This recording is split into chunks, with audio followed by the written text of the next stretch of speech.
maging mahusay. Amen? Amen. And you have to comprehend well the teaching of your pastors and company. Kaya pag umalo kayo ng Bible study, itanong niyo sa kanila, ano ba yan? Sila ba ang Jerry? Diba? Mga graduate ng Temple na Francis, kaligtasan ba na? Bawala, hindi na bawala. Okay? Ano, sabi mo, meron ka nakita, bakit dito, ganito? Sabi niyo sa kanila yan. Diba? Total mature na yung mga yan. Amen. Letter D, okay? Yes. Do not use milk in Christian living. Sa buhay natin, hindi pwede natin ipamuhay yung gatas lamang. Sa kayo nakakita ng bata na kung saan sa kanyang buhay, tama ang kanyang mga pamumuhay. Diba? Hanggang maaari, naalalayan natin yung mga bata until sa time na sila ay mag-mature at pwede na talagang harapin ang mundo ito. So, ganun din tayo mga mananampalataya.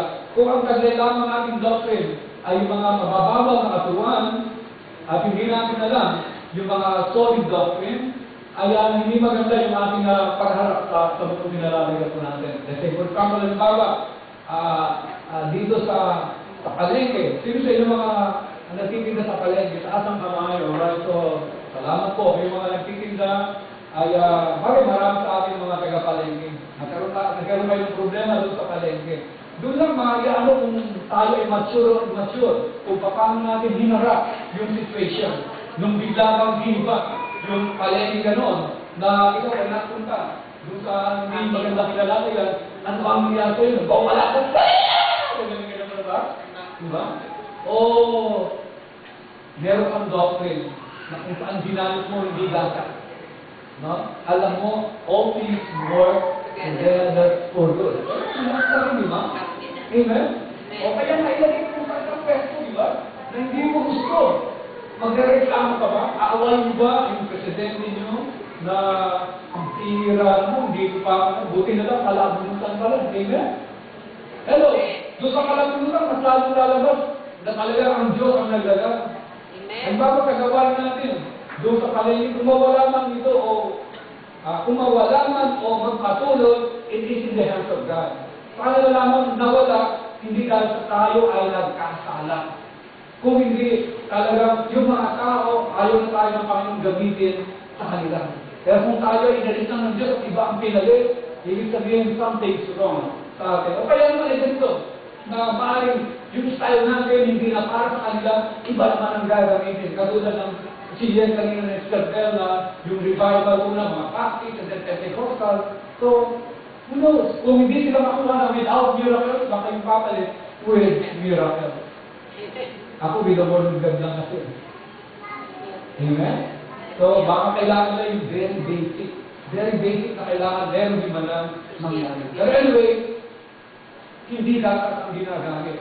Halimbawa, maski na yung mayor dito, ang kanyang mga sinasabi, mga ganito, para bang hindi yung nagugustuhan, always remember the words of Peter.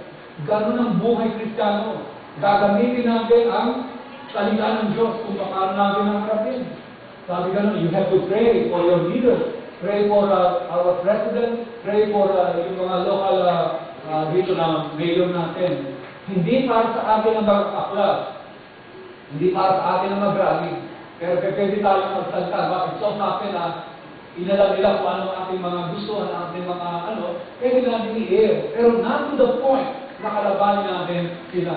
Kaya makita natin sa situation na natin ngayon na nagtataasan mga gasolina, nagtataasan mga presyo na tayo, at least meron na tayong word of God, di ba? Alam natin na ang Diyos ang nagsusupply ng ating mga pangailangan. Kaya hindi dapat tayo mag-alala. So yan, nagagamit natin sa buhay natin. Without the word of God.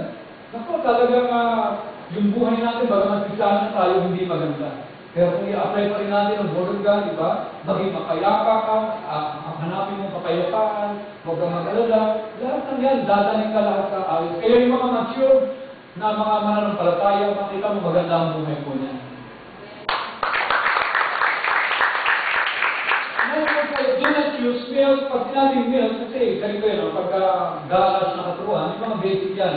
Yung tanggapin mo sa Kristo, mananampalataya. Kaya isang congregation ang pinag-aaralan lang ay amor ang pananampalataya kay Kristo po, healing, ganyan. Wala, ang ganun lang sila. Sa kalamuhan, okay, okay, malakas sila. Pag may sakit, pray, Lord, pagaling mo. Doon lang silang area nyo. Pero sa kalang buhay, yan na. May ganito na, iba na.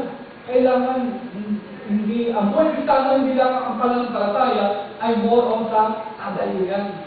Pag puro healing ka lang, ibig sabihin yung immature.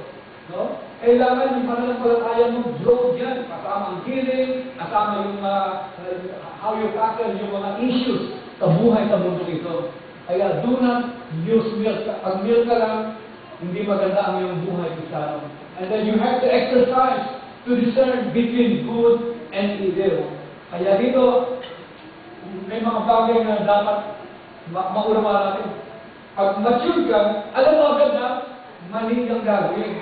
Mabilis ang iyong mabilis ang iyong pangunawa. Halimbawa, ilagay ko na lang doon sa laro namin mga bata. Meron kaming text quiz na tinatawag doon sa aking cellphone. Okay? Doon sa laro yung board game yun. Pag ang mga anak ko ang bumubuo ng board game, mabagal silang makuha yung talagang board doon. Pero dahil ako mas mature sa kanila, okay? Kaya pagka anong na gano'n, paano to? Sabi ko gano'n ang salita. Sabi na, ang bilis ako, bakit si Papa sa minsan, gawa na agad. So, gano'n din, pag tayo ay mature, alam na natin yung decision. Baga kung tutuusin, kahit na hindi na kayo pumunta sa mga tao na, Pasto, o anong may pasayo mo sa akin. Diba? Kaya naman tayo hindi ng advice kung sa mga iba, kasi hindi natin alam harapin yung situation. Pero once na tayo mature, alam natin kung anong ating gagawin sa ganyan mga bagay. Hello? Sa atin tayo may mga problema na nag-aaral sa ating congregation, kanina ko lumalapit for advice. Diba? Marami na rin tayong bagyo na dinaanan sa ating gawain. Pero sino na nilapitan ko sa inyo na para sabihin, tulungan mo ako, magbigay ng advice. Actually, ang nilalapitan ko lamang po ay ang salita ng Diyos. Ang salita ng Diyos itong nagtuturo kung ano ang tama doon sa ganung situation. Kasi, pag tama yun, hindi ka dadalhin sa kapanglakan. Pero pag mali, yung pinili mong lagdas, hindi maganda mangyari. Okay? So kung tama ang pinasok mo, ang bunga nito ay masaya ka, magiging maligaya ka. Amen? Kaya ito exercise to discern good and evil. Kumbaga, kailangan i-practice natin. Kaya sabi, practice makes perfect. Kaya kung gusto mo maging perfect ang iyong pagiging Kristiyano, kailangan, inaalam mo na agad kung mabuti o masama. Halimbawa, patungkol sa mga awitin na sikat ngayon, yung mga Hillsong. Alam niyo po, bago ba dumating yung mga Hillsong dito, ay kami, nag-seminar na kami, no? Yung iba, hindi nila siguro iwatigan kung anong purpose ng seminar na dinalo namin. Kasama sila Brenda, TV, at saka Brother Jerry, no? Okay? Kumating kami doon sa seminar, kaya mayroong seminar ng worship doon para lamang bigang bakala yung lahat ng mga nadadalo na alam gawain, kaya mag-ingat-ingat, hindi basta porke sikat yung mga tao sumunod doon, ay yun ay dadalhin mo na within your congregation.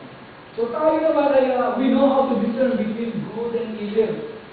Mga nasa ating din decision kung tatanggapin natin yung ganitong form of worship sa ating gawain.